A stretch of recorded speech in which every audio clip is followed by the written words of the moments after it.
Welcome back to the City Current Show. I'm your host, Jeremy Park. We're always honored to bring you inspiring stories of individuals and organizations making a difference, empowering the good. And we're honored to be here with Sheri Sellmeyer. She's the chair of the board for the Family Reconciliation Center in Nashville. How are you doing? Great. Thanks so much for having me here today. I'm delighted to be here. Absolutely. You are powering the good through volunteerism. And when you talk about the impact on families who stay with you, there's a lot to dive in. But let's start with a little bit of history. Give us some context on the history for the Family Reconciliation Center. Sure. So we've actually been around since 1984. We are a guest house for people who come to see their loved ones in prison.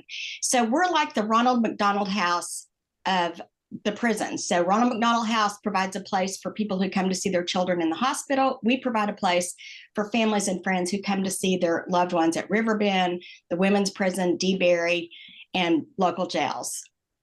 Go ahead and talk about the facilities. So talk about the house, the number of bedrooms, and all the amenities. Great. So we have a lovely home right in the heart of the nations on Kentucky Avenue, right off 51st Street.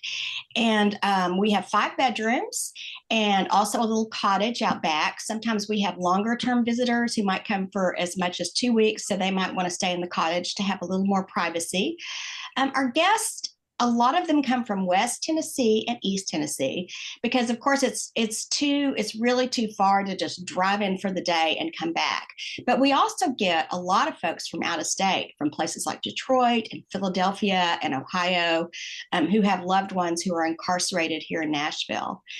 All of our services are free.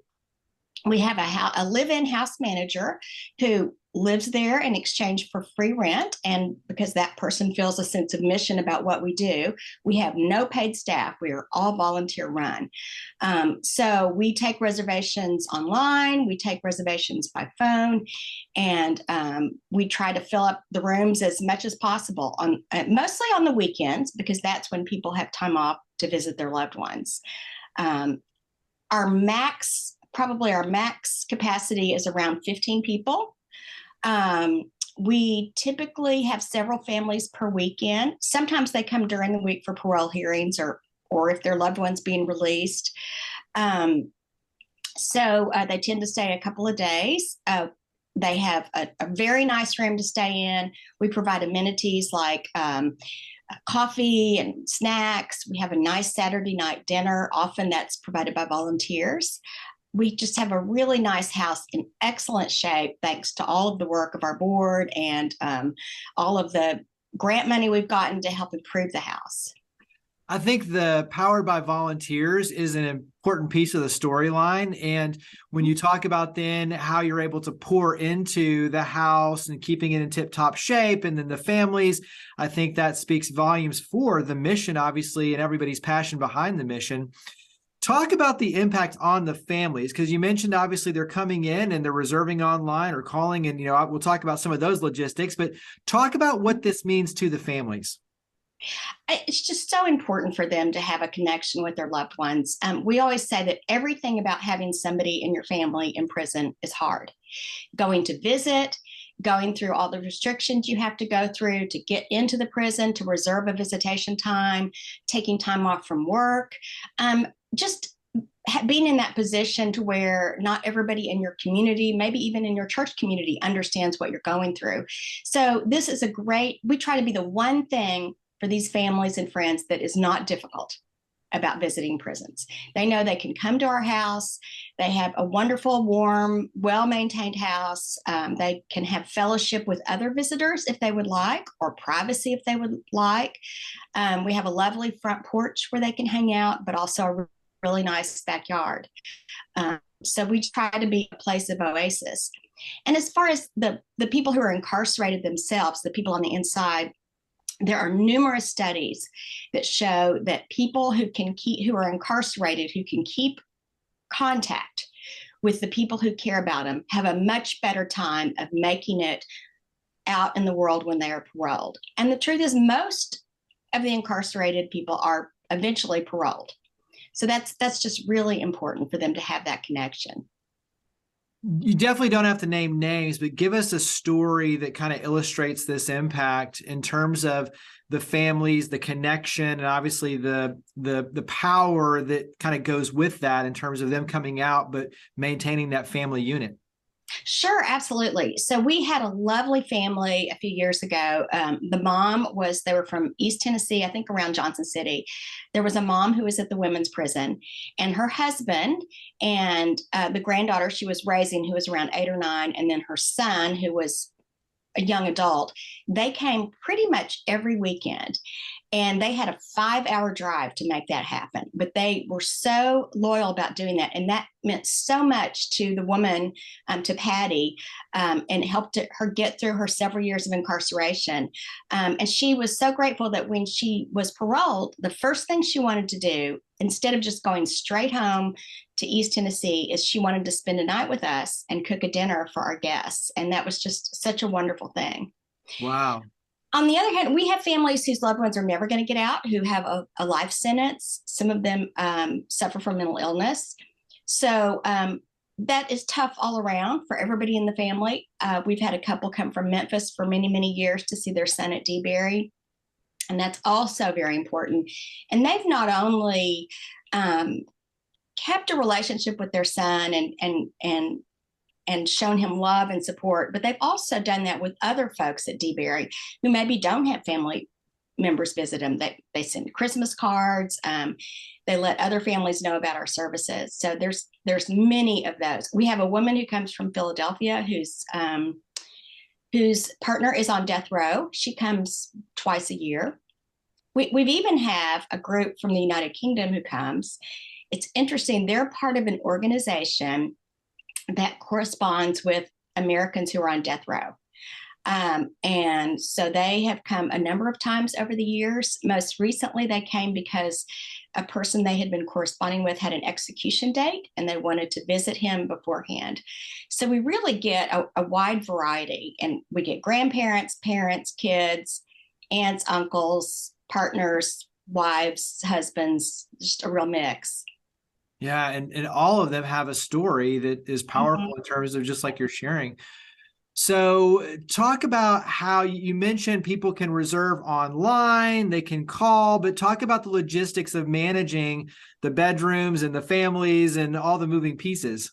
Sure. So we've really streamlined that over the years. We have a software program called Hospitality Housekeeper, and it's actually a nonprofit that operates it. And they do it a lot for hospitals, but they've also customized it to work for us so that when people either call in or email with their reservation, we can put all the information in, who they're visiting, where they're from, what their zip code is, what their email and phone number is, so that we have a record of who's visited, so we know how to contact them, so that when we're applying for grants, we can show, for instance, that most of our visitors come from low-income communities. And a lot of them come from rural communities. So it's great to be able to keep track of all that information, and have the house manager be able to access it, and also the board, the members of the board. You mentioned the volunteer aspect, which is extremely important to powering your efforts. You also mentioned a lot of the amenities, the food pantry, cooking. So talk about the many ways that the community can help your efforts. Absolutely. So we have this wonderful woman named Carlisle who comes every week and flips our beds that have been used. So she washes the sheets and lovingly makes the beds. So that's one way we use volunteer help. There's another woman who comes and sweeps the floors and vacuums the rugs every week. We have had people help keep up the yard. There's a pretty good sized backyard. Right now we have most of the house is in great shape, thanks to a grant we got from Impact Nashville to do some renovations, thanks to the fact that we have a board member, Mike Hudson, who is a retired contractor who's overseen all these projects. But we have one area, the cottage, that needs repainting. So we're interested in finding a group who would just like to do that little space. It's a bedroom and bathroom is all. We always welcome people who want to come bring a meal for Saturday evening, and they can either just leave that meal for our guests, or if they want, they can sit and visit with our guests. It's great to have just people come to help our guests feel welcome. Sometimes they have kids and the kids like to play board games or put together Legos. We just really want it to be a community, and we welcome anybody who wants to help us make it a community for our guests. What about in-kind donations in terms of toiletries and supplies? I'm thinking, for a house, there's a lot of things like the cleaning supplies, toilet Right. paper, paper towels you probably need as well, right? So that's a great question. So we keep an Amazon wish list that has what we currently need, and it lists specific things that we have a need for. Right now, I think we're in good shape as far as cleaning supplies and paper towels and things like that. But when we get low, we put them back on the wish list.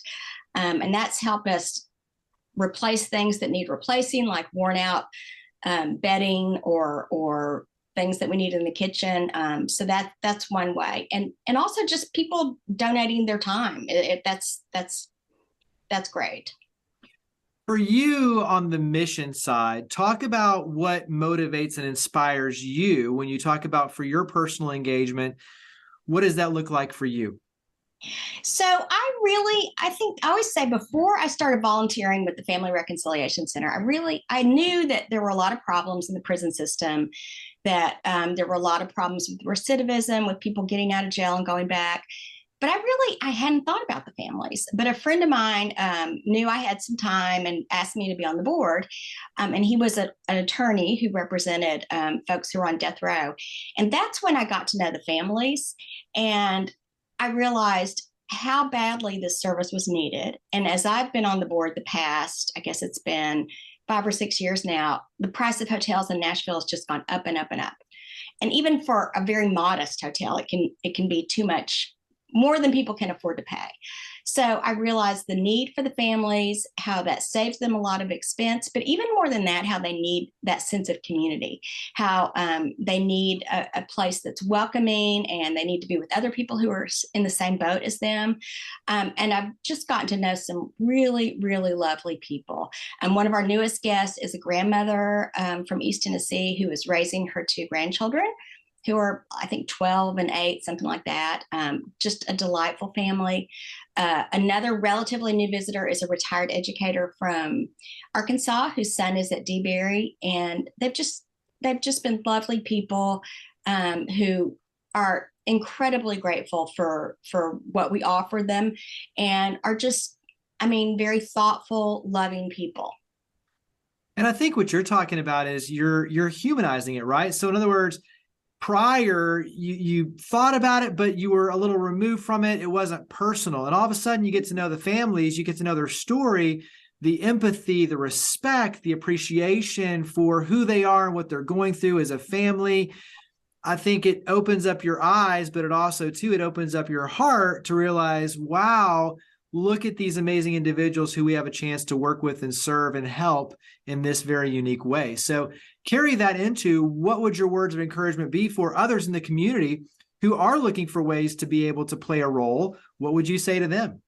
Oh, I would say this is a cause that's really worth your time. These are families who need your support. It's in the interest of all of us to help those who are incarcerated be able to make that transition when they're released, or to be able to spend their time in a meaningful way when they're incarcerated. Absolutely.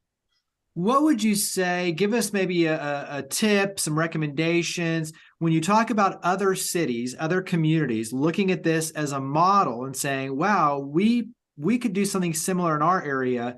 What would you offer them for either a tip or recommendation? Oh, that is a great question, because we looked all over to see who else was doing this, and we have found very few organizations.